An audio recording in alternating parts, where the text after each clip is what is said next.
فرمایا وعد اللہ الحسنی، اللہ نے ان سب سے بھلائی کا وعدہ کیا ہے۔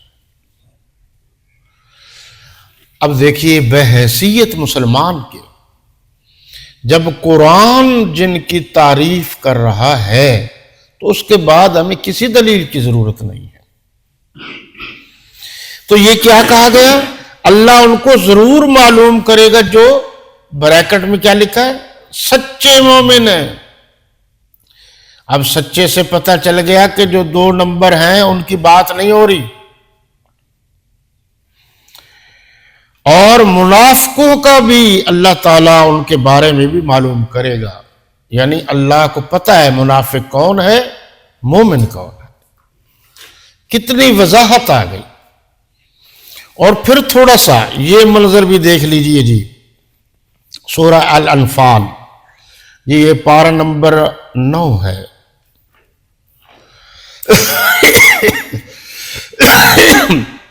آیت نمبر 35 ہے، صفحہ نمبر 227 ہے، صفحہ نمبر 227، آیت نمبر 35، سورہ انفال۔ وَمَا كَانَ صَلَاتُهُمْ عِندَ الْبَيْتِ إِلَّا مُكَاءً وَتَصْدِيَةً فَذُوقُوا الْعَذَابَ بِمَا كُنْتُمْ تَكْفُرُونَ۔ اور ان لوگوں کی نماز خانہ کعبہ کے پاس سیٹیاں اور تالیاں بجانے کے سوا کچھ نہ تھی، تو تم جو کفر کرتے تھے اب اس کے بدلے عذاب کا مزہ چکھو۔ دیکھیں جی بڑی واضح آ گئی بات کہ ان کا نقطہ نظر یہ تھا کہ ہماری نماز تب ہوگی، ہمارا طواف تب ہوگا جب ہم یہ کپڑے اتار کے پھینک دیں گے، اور یہ کہتے تھے کہ انہی کپڑوں سے گناہ کیا جائے اور پھر انہی کپڑوں کے ساتھ طواف کیا جائے خانہ کعبہ کا، تو یہ تو غلط ہے۔ آپ نے دیکھا ہے کہ ہمارے ملک میں اب بھی ننگے پیر موجود ہیں، اور لوگ ان کی بات کو یوں مانتے ہیں جیسے وہ ماں باپ کی بات کو بھی نہ مانتے ہو۔ اگر آپ تھوڑا سا غور کریں تو آپ کو یاد بھی ہوگا، یہ ہمارے ملتان کی 14 نمبر چنگی میں ایک بابا بگا تھا، وہ عیسائی تھا۔ افسوس تو یہ ہے کہ عیسائیوں سے مسلمان بہت کچھ یہ روحانی فیض حاصل کرتے پھرتے ہیں۔ وہ ننگا رہتا تھا اور اس کی بڑی مریدات اور مریدین تھے ٹرکوں والے۔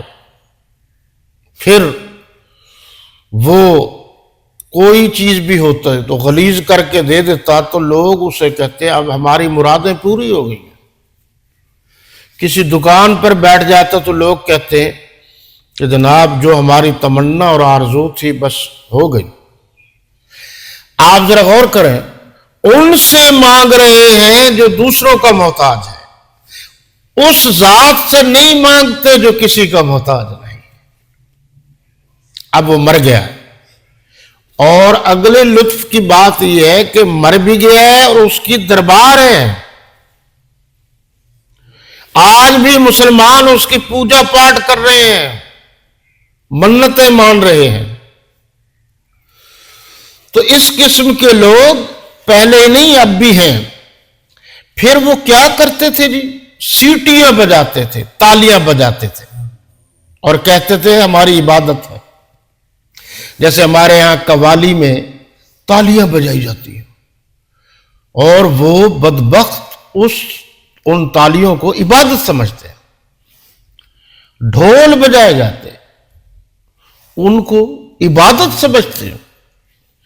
پھر ان میں کہتے ہیں وجد آ گیا، بے حال ہو گئے، اس کو بھی عبادت سمجھتے ہیں۔ پھر پیر صاحب کو بھی وجد آ جائے اور مریدین کو بھی آ جائے تو پھر مسجد کا احترام بھی ختم کر دیتے اور مسجد کے اندر ناچنا شروع کر دیتے۔ تو یہ آیت نمبر 35 بتا رہی ہے کہ ان کے آباء و اجداد بھی خانہ کعبہ میں یہ حرکتیں کرتے تھے، سیٹیاں بھی بجاتے تھے، تالیاں بھی بجاتے تھے۔ اور میں تو یہ پڑھ کر حیران ہوا کہ ایک طرف تو ان کا یہ عقیدہ تھا کہ جناب کپڑوں سے طواف نہیں کیا جاتا، گناہگار ہیں ہم، کپڑے بھی گناہگار ہو جائیں گے۔ پر اگلی بات یہ ہوتی تھی کہ وہ جو ان کے بڑے تھے، آپ کہہ لیجئے گدی نشین، وہ کہتے تھے یہ کپڑے لے جاؤ، یہ صاف ستھرے ہیں، ان اس کے باقاعدہ وہ کرایہ لیتے تھے، اپنے کپڑے اتار دیتے تھے، ان کے لے لیتے تھے، وہ پہن کر پھر اپنی گویا وہ عبادت کرتے تھے۔ آج بھی آپ دیکھ لیجئے، باہر سے آپ مٹھائی لے جائیں، وہ خشک چھولے لے جائیں، مٹھانے لے جائیں تو غلط ہے، وہاں سے لیں تو درست ہے۔ پھر یہ بھی ہو رہا ہے کہ لوگوں کو پہننے کے لیے کپڑے نہیں ملتے، اور یہ بڑے قیمتی قیمتی کپڑے اور چادریں بنا کر اس پر ڈال دیتے ہیں، جس کی قبر کے بارے میں یہ یقین ہی نہیں ہے کہ یہاں کون دفن ہے اور کون نہیں ہے، یہ یقین بھی نہیں ہے۔ اور اگر آپ نے گہرائی میں کچھ مطالعہ کیا ہو، میں نے کیا ہے کچھ، تو یہ جو سارا دن چادریں دربار پر ڈلتی ہیں، پھر رات کے کچھ حصے کے بعد یہ دربار سے چادریں اٹھا لی جاتی ہیں، پھر یہ بک جاتی ہیں ان دکانداروں کے پاس، پھر مریدین اگلے دن آتے ہیں تو وہی چادریں دوبارہ خرید کر کے پھر جو ہے دربار پر ڈال دیتے ہیں۔ کبھی آپ لاہور جائیں، جن کو داتا دربار کہتے ہیں، آپ نام تو بہت اچھا تھا عثمان غنی رضی اللہ عنہ کے نام پر، تو وہ ایک پکی پکائی جو دیگیں ہیں وہ کئی مرتبہ بکتی ہیں۔ آپ نے آرڈر دے دیا، پھر تھوڑی دیر بعد کوئی اور آ گیا، اس نے آرڈر دے دیا، اور باقی جو کچھ کیا جاتا ہے یا ہوتا ہے ہم تو بیان بھی نہیں کر سکتے۔ سورہ الرحمن میں رکوع نمبر 2 میں، رکوع نمبر 2 کی جو تیسری آیت ہے، اس میں آیت ہے یسألہ من فی السماوات والارض کل یوم ھو فی شأن۔ اس کا سادہ سا مفہوم یہ ہے کہ زمین و آسمان میں جو کچھ ہے، جو بھی ہے، سب کے سب اسی سے سوال کرتے ہیں۔ لیکن اسی کے ساتھ ہی ترجمہ جو میرے ذہن میں آیا وہ یہ ہے کہ زمین و آسمان میں جو کچھ ہیں سب کے سب اسی کے منگتا ہے، اور وہی، بس وہی سب کا داتا ہے۔ تو یہاں یہی بتایا گیا جی، سیٹیاں بجاتے تھے، تالیاں بجاتے تھے۔ اگلا لفظ آپ نے غور کیا تو تم جو کفر کرتے تھے، جی فرمائیے، جو بظاہر ان کی عبادت تھی، ان کو کیا کہا گیا؟ کفر۔ اب قیامت کے دن اس کا عذاب چکھو۔